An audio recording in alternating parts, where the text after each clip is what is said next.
It's monochromatic. Ah, Alrighty. I like Sepia more. Oh boy. Good afternoon, folks, and welcome to Smudcast.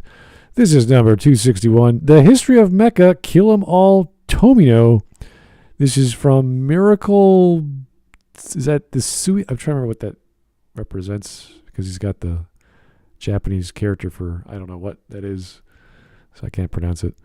But yeah, this is a Mecha style YouTube video, 18 minutes long. Came out a year ago. Not too popular. It's a small channel. It's only 12,000 views. That's okay. We're cool with that. But it could be what we were about to cover, only in a much more fun way. And I don't know what to expect. I honestly have no idea what we're going to watch. Honestly, not talking about Evangelion, anything goes. Oh, that was the thing I didn't want to mention. But yeah, we are not doing that. So therefore, Worse things do exist. So we're having a better time, even though this could be painful. I don't know. Could be horrible. Worse things do exist, but it sets a bar. Oh, it's not a bar. It's buried deep in the ground. Yeah, that's also a bar. It's the low bar. It's the lowest bar you can imagine. You mean like whatever Earth that is called, like in the anime, like because it's below ground level? Ooh. Oh yeah. Oh. Anyway. You know the lore quite well, Smud. I don't want to say anything about it. Anyway, 18 minutes long. This is Anime Day. We should have a good time. Here we go.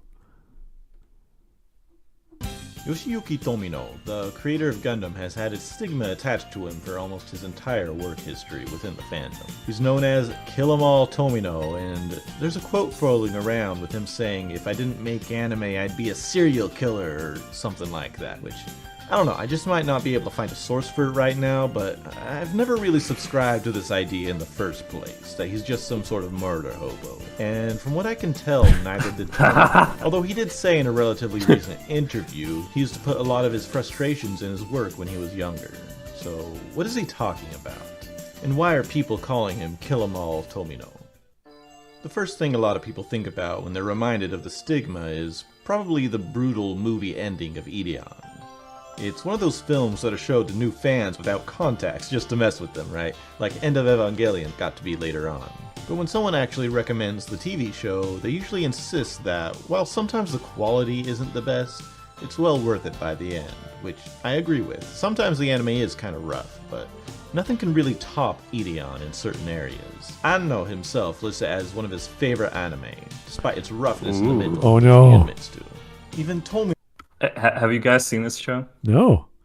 Okay, like basically, if you watch this show, you just realize that Anno was just copying this whole thing to have the ending for the End of Evangelion, because basically everyone dies. Because he had no ending? No. So he took this one?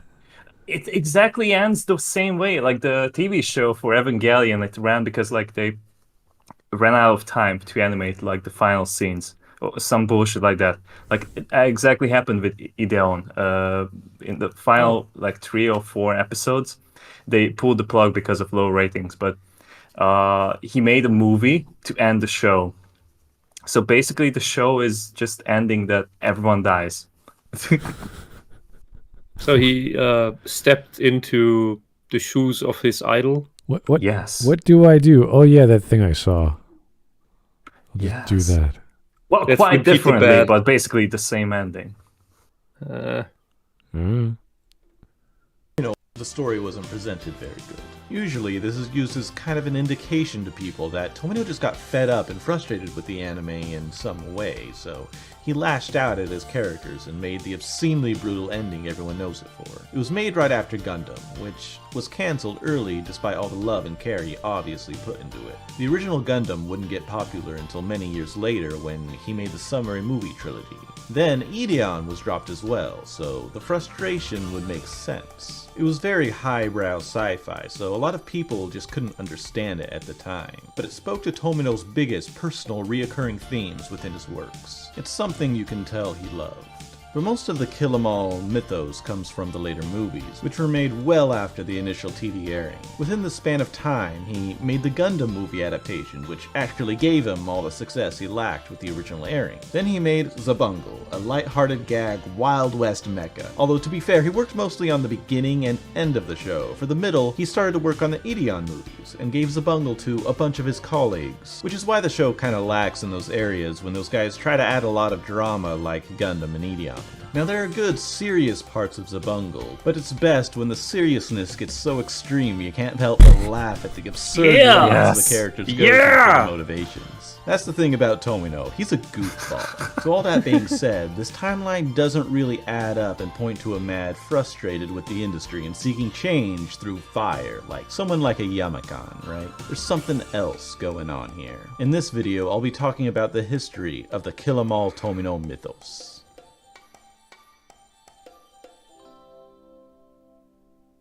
A lot of people like to style Evangelion as being a frustration against otaku. They think the intense breakdown of character is somehow a jab at the fans of the show, or a jab at anime otaku, or something like that. But yeah, I don't... Your guess is as good as mine. Let's just go with that. He hates people. Okay. Smart, we still haven't seen Hideaki's movie. Which? Ritual. Oh. And don't want to? Of course you don't. Okay. It's every trope he loves, especially things to do with train tracks. Oh, God. 1/3 of the movie anime train fans tracks. and Japanese pop culture only really began with the generation who came into EVA. Before the 90s, otaku was even more of just a slur for hardcore nerds who were into various topics. Just so happens, Anno was a hardcore anime otaku, and he was particularly a fan of Tomino's anime, of Ideon, where most of the inspiration of EVA came from. Despite Anno just wanting it to be a light and easy standard mecha show like Go Wappa or something. It was this generation of fans that made it synonymous with anime, because of Evangelion in the first place. Hell, some of the original Gainax crew just wanted to turn it into a video game studio, or just work on model building. They were the guys who started and ran WonderCon. Yeah, you should have done that. During Royal Space Force, a lot of the important names were still back in Osaka. All right, that was like the only one amazing thing I could say that everyone should watch. During Royal Space. There you go. That's from them? Yeah. That's a damn good thing. Yeah. I mean, like Gunbuster was pretty good too. Yeah. I like at least Gunbuster. I remember it as much. Yeah, Gunbuster was not as profound. It was still like, oh wow, what an interesting idea. But this one really like hit it home. I thought this was really good. All right. Important names were still back in Osaka, finishing up the film projects they started back there, like Return of Ultraman and Dai Nippon. It was an otaku club before it was an anime studio. Anime was just one of the things they did, and it was EVA that turned it into that anime studio.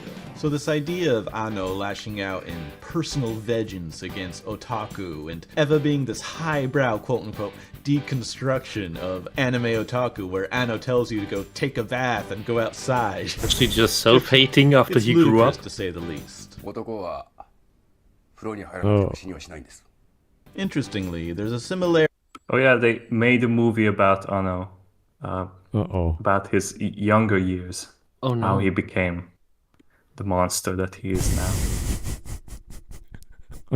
How to make a depressed man in Japan who likes How to cartoons. make him more depressed. Does he have that level? I understand Yes. Miyazaki. I would understand Miura.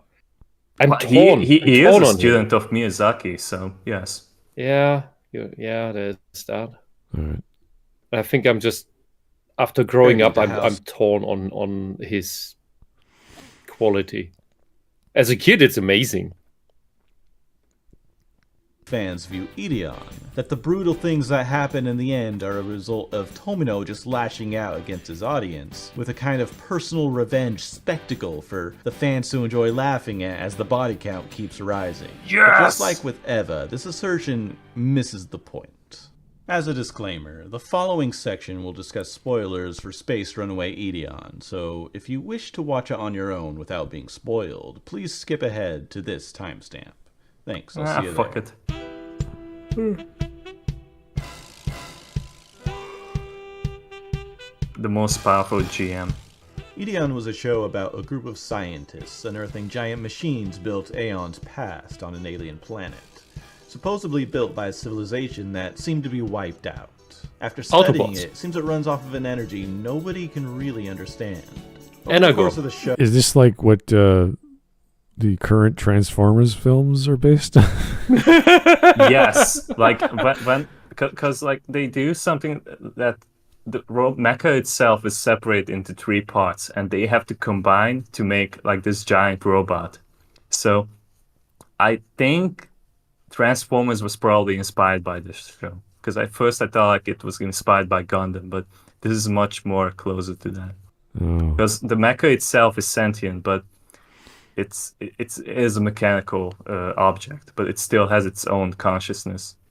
Oh, interesting. With its 90-degree angles, it also looks much more like an Autobot Yes, and than any other mecha. And it's also like a Lovecraftian monster, but I think it's probably gonna get to that point.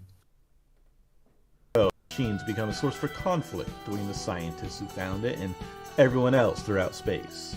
The reason being, it's a source of infinite energy. Yeah. Punch the plane. And in I like sci-fi plane setting, punching. Infinite energy I want my nuclear fusion reactor to be a giant robot. Yes. That punches planes. It's like, we have a mobile nuclear fusion reactor. That's awesome. And it could punch things. Like, what? It can punch things. It has like a gun that can destroy an entire planet or universe. And it has glowing hands, which can be used as a sword, like right now on the screen. Oh, Or a traffic light. It cuts through everything like butter. we could power a country and annihilate the one next to it. infinite power, right? The Ide, Cosmos, and just so happens to be a sentient being as well. The robot is actually a Lovecraftian old cosmic horror. It's awesome. As in awesome and terrible, like watching a nuclear blast. There never has been Man, I another wonder why it was robot taken that apart. instills the same amount of awe within me. So the question throughout the show becomes, what do you do with a godlike being? What does God need with a starship? It's an extreme take on the super robot genre, made by the guy who just pioneered real robots. And the sentient robot's power is unleashed when something he can't forgive happens. You know, like a classic hero character with a passionate... And the things that Edie hates the most is the pain of children. But an ancient cosmic deity cares not for mortal conflicts about power or pride or anything people consider important, right? The Buff clan who attack are not the bad guys here. The bad guys are the evil adults on all sides, causing so much suffering. Who cares about clans or nations or blood in the face of such an ancient and awesome power? If you're a Marvel Comics fan, try to imagine Galactus, but he lends his power to the innocent. The Ide only sees children suffer, and it seeks to put an end to it. Fucking Demogoblin. Mass extinction events are Tomino's calling card, right? But the fans who just watched this, the lust for carnage and the brutality and noting the show just for the insane power levels of the robot is not really the point of it. In fact, it's the exact opposite of what the Ide wanted to tell us. The message of Ideon was to treasure childlike innocence in spite of the harshness of the world. If you chose to skip the spoilers, welcome back. We were talking about children. That sounds kind of like the total opposite of Evangelion. I don't think you could quantify Evangelion to give it an opposite. It's kind of a null, zero, void. There's nothing to... Yeah, Yes. what does Evangelion protect? Evangelion feels more like a fanboy's recreation of this show. Because, like, Tomino seems to be, like, someone who lived through, like, the experiences of post-World War II Japan, where everyone was just broken and depressed. So he made a show that's kind of like the point that, like, conflict is complete bullshit, and it just destroys everything around them. And children are innocent until they are corrupted and made into Ano Hideaki. Yeah. Children are often important in a lot of Tomino shows, and it's not just because child characters are easier for the target audience to identify with. There are plenty of anime during this time with adult characters, but the children in Tomino anime are central to his common themes. Often they're righting the wrongs of the wicked world the adults left for them. It wasn't an uncommon theme for anime in his generation. Just look at any Matsumoto Leiji anime or Future Boy Conan.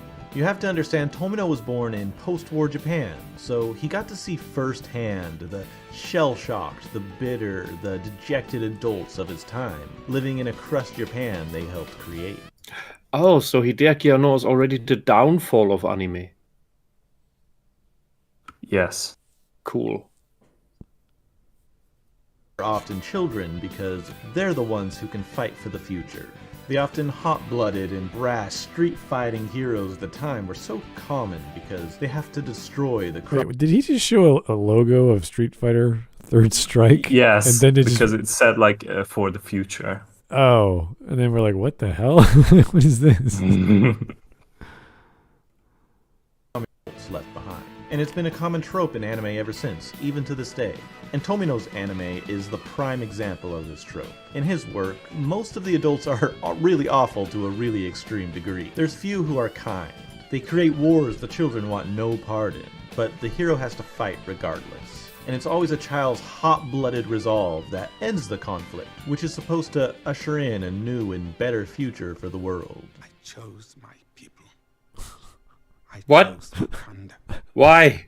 our future. You are wrong! All of you are wrong! When asked about the future of Gundam, Tomino says, well, a lot of creators are kind of working on it right now, but personally, he thinks it has to be a story that offers hope for a new generation.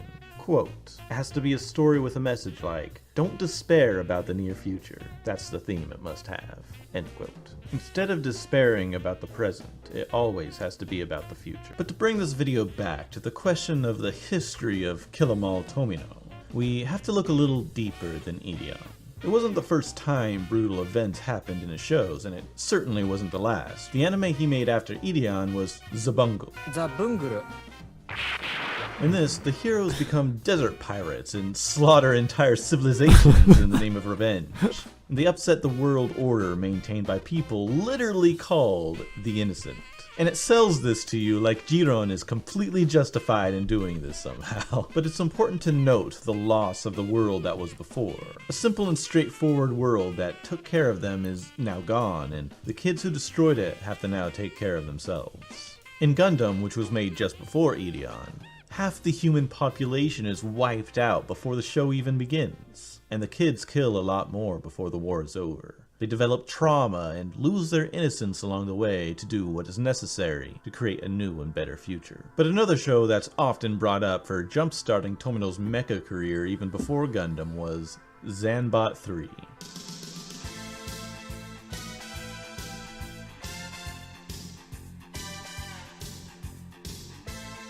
In this show, the Earth faces an apocalyptic alien invasion, and the heroes are shunned and treated by outsiders by the native Earthlings. Turns out the heroes are aliens who live on the planet and swear to protect it. You know, like Leisner or Dragon Ball or Superman or God Mars. But the aggression of the natives towards the heroes grow so much throughout the show that even after sacrificing so much and fighting so hard to finally save the Earth, the main character doubts if it was all even worth it. Humanity is saved, and he's actually treated like a hero, after being ostracized and bullied all his life. It's a bright and new future for the world and for our hero. But what about the cost? It's the sacrifice that's the common theme in Tomino's works. For Tomino, to be a hero there has to be a sacrifice involved. To end whatever evil in the show, a child has to sacrifice his own innocence and affect the world for the better with what he brings into it. But then the child who sacrificed his innocence later becomes the adult of the new world he helped establish, who then has to be confronted by new children all over again. So where does this cycle of violence stop? Well, the Ide is the ultimate endgame hero, isn't it? Tomino was asked in a recent interview to send a message to his fans all around the world. Tomino said this: "If there are those among you who started thinking about something because of Gundam, it's time you broke out of it. And if you can't find your answer, throw the question at the next generation and try and get an answer from them. That's the kind of adult we want to be. I think that the next generation, that is, children, will know why Gundam was depicted in the same way over and over again. That they will see something similar to human boundaries in it. I want you to break through those boundaries. Gundam struggles hard throughout the entire series to break them down. I would be grateful if you looked at it this way." He's talking about the human boundaries between generations, and the seemingly endless cycle of violence that perpetuates it. Tomino wants the adults of the world, those who grew up with Gundam, who saw the original, to just step aside, to stop being so arrogant, and give their questions to the children of the world to answer. Only this way humanity can continue to evolve into the spacefaring new types we're destined to be. Currently, Tomino is working hard on the G-Reco movies. But a lot of his older fans really don't like the show and think the man has just gotten completely crazy with it. But Tomino says the reason G-Reco is so different is An because it's not 82-year-old Gundam. man He getting decidedly crazy? made it not like Never Gundam. heard that before. He says that after Turn A, everything in the series just borrows Gundam as a name, and that it's done and over with. Oh, so Turn A was the last creative idea, he thought? That's interesting. Oh. I don't even know which one that is. Turn A is the one, the guy from the moon, and he's like this white-haired weirdo, and he likes helping around, but they find this Gundam that just resonates with his mind, and he can just like control his mind. I think he has a mustache. Like it's one of those weird-looking Gundams. Like it's so silly looking, but super powerful. It's funny. Like it's beautiful music. They got Yoko Kanno to do some of the music there, so it's a very eclectic Gundam. Gundam is just a rehash of what was done before. Something new. Something where he says you can watch history being made. Something for a new generation. A brighter new world that we might not understand. Guess you guys aren't ready for that yet, but you kids are gonna love it. Tomino has recently stated he will be done making anime in about 3 years. He's really putting everything he has left into G-Reco, where he poses his lifelong questions to the new world. And in the process, destroy Eva and Demon Slayer, right? I hope you all watch his last works. Of course. He's over 80, the same age as Osamu Tezuka was when Tomino stepped into the industry as a young, passionate, hotshot storyboarder. At the time, he was given a shot at directing one of Tezuka's stories. Umino Triton was a very different anime than it was a manga because Tomino decided he'd do whatever the hell he wanted with it. Tezuka was very hands-off with his anime adaptations, and this gave the man almost complete freedom with it. He turned Umino Triton into something we would see later in Gundam. Instead of a white base, Triton rides a white dolphin. Instead of a space war, there's an ocean war. Instead of a giant robot, there's a magical dagger, which turns out to be a pink energy weapon. There's even the Tomino staple slap scene. Yeah!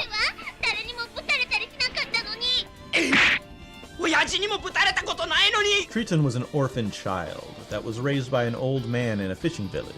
Turns out the kid's actually like a mermaid, heir to an ocean kingdom, which was taken over by the bad guys, who are now attacking coastal cities and terrorizing the oceans. They attack Triton's home village, forcing him to give up his childhood and go on an adventure to become the hero the world needs. Just like that whole thing looks better animated than Castlevania. Yeah, it was kind of like you get Aquaman, you combine it with Godzilla and a few elements of Gundam. It's like, hey, this sounds so familiar. He gives up his home. He learns courage. He gets ostracized by societies. Oh. He finds out he's not alone. He confronts evil. And at the end, he learns the truth.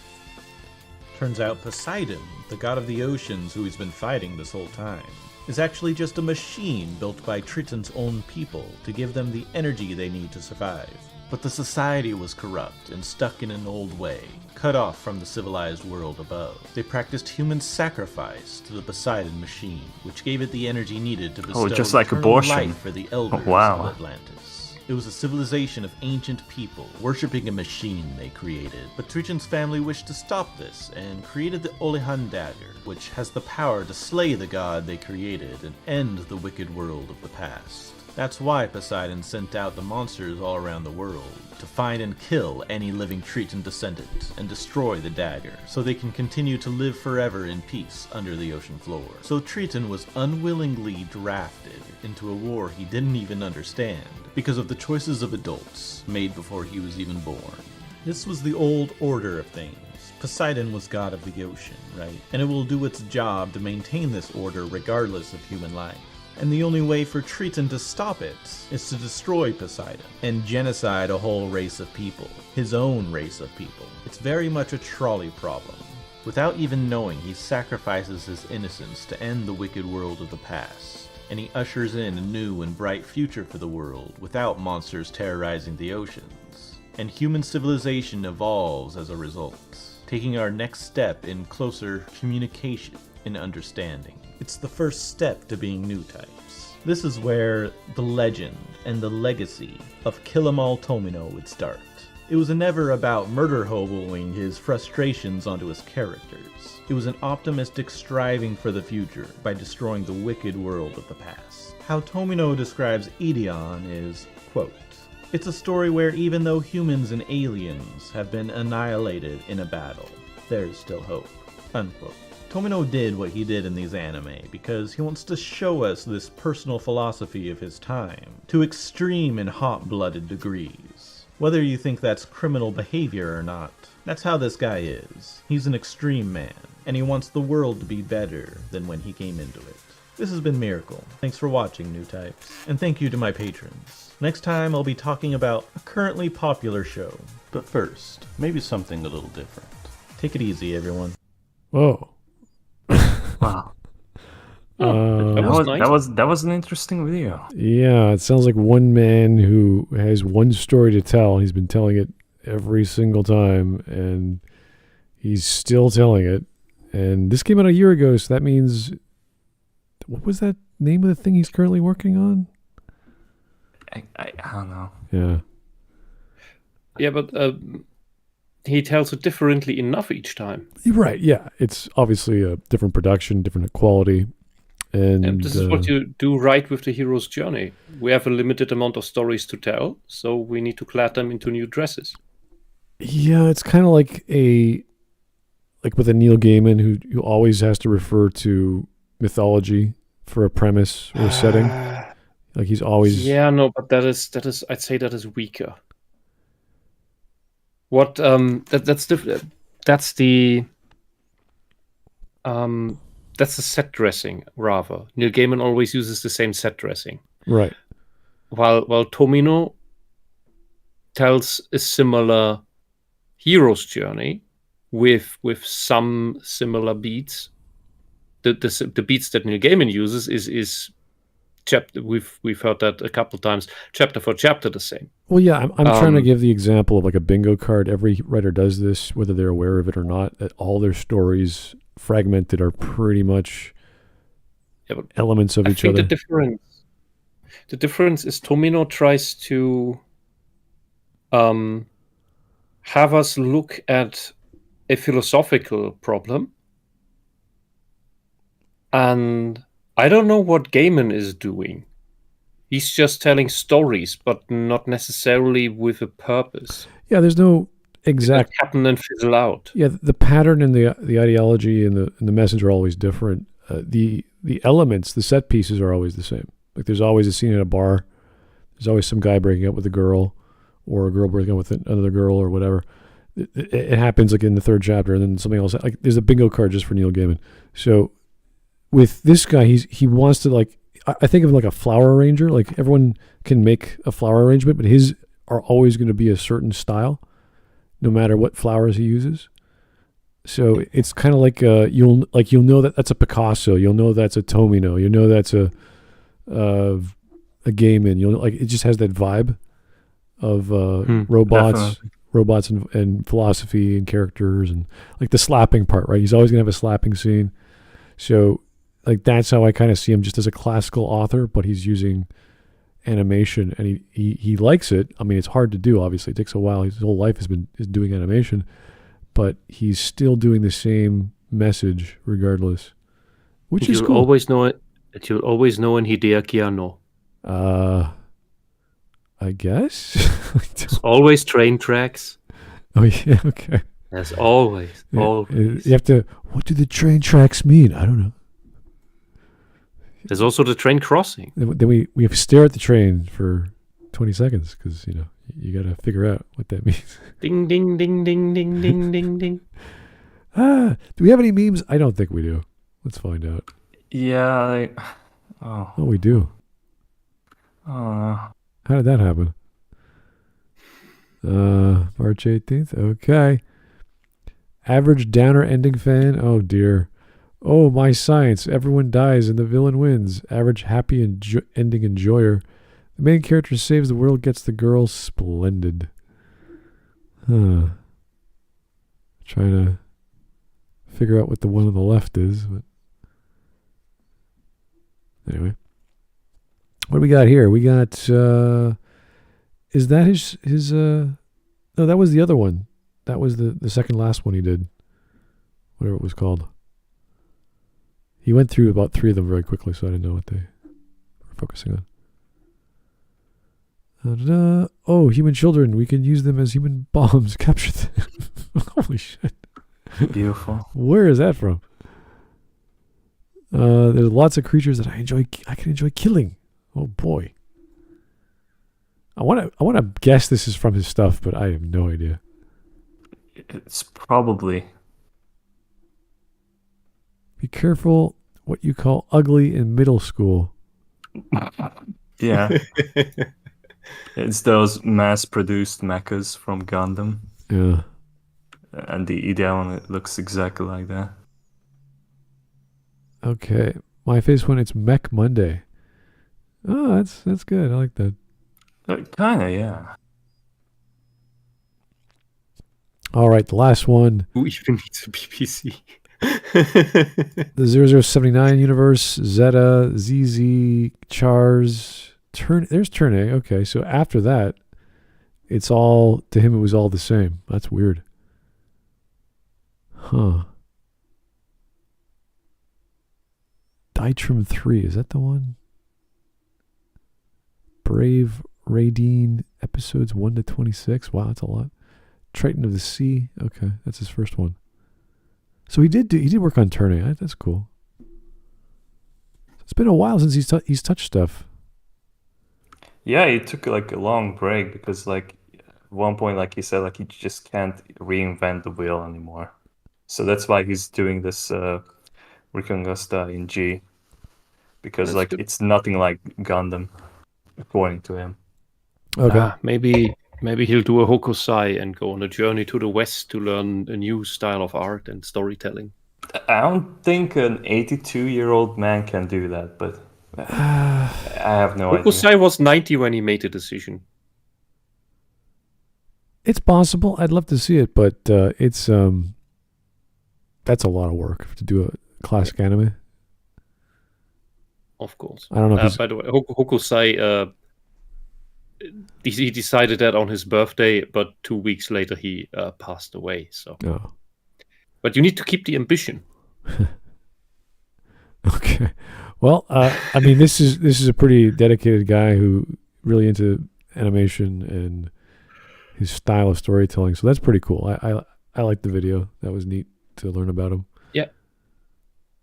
So a lot more reassuring than going into a Eva video. That's Yeah, and from this, I would. So first, thanks for the suggestion, and I would suggest people check out the channel if the rest is as good as this. Yeah, this was a good video. I was surprised. Yeah, nice editing. Yep, good stuff. Very relaxing Monday so far, guys. Hope everyone's having a good day. That was quick. It was good. We didn't have much to say. We're like, yeah, this guy's cool. All right. And a lot of shots at Anno, which was always fun. So Yeah. Mm-hmm. Every video should be like this from Deep Day. every 10 minutes, just make a shot at Hideki Anno. It's like... In other news, Hideki Anno is weird. And then we just have a picture of Ray. Let me just cut back to what we were talking about. Look at this faggot. Look at those posters on his wall. Ugh. Yeah, that was weird. I did not know someone made a video about his life growing up.